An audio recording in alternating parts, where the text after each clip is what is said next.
Breaking news చూస్తున్నాం. యువత ఎదురు చూపులు ఫలించే వేళ ఆసన్నమైంది. నేడు అసెంబ్లీలో జాబ్ క్యాలెండర్ విడుదల చేయనుంది ప్రభుత్వం. నీళ్లు, నిధులు, నియామకాలే ట్యాగ్ లైన్ గా తెలంగాణ ఉద్యమం జరిగింది. అందులో భాగంగా సీఎం రేవంత్ రెడ్డి నిరుద్యోగుల పక్షాన ఉండి ఈ నిర్ణయం తీసుకున్నారు.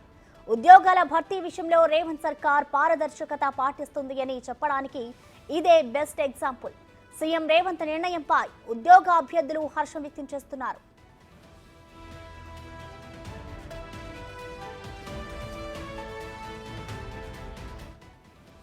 గతంలో నోటిఫికేషన్ కోసం కండ్లు కాయలు కాసేలా యువత ఎదురు చూసిన సందర్భాలున్నాయి. కానీ ఇప్పుడు షెడ్యూల్ ప్రకారం నోటిఫికేషన్లు రిలీజ్ కానున్నాయి. నోటిఫికేషన్ పై పూర్తి సమాచారం ఉండడంతో అభ్యర్థులు కూడా ప్రిపరేషన్ కు టైం తీసుకుంటారు. ఇచ్చిన హామీకి కట్టుబడి ఉన్న రేవంత్ రెడ్డిపై నిరుద్యోగులు ప్రశంసలు కురిపిస్తున్నారు.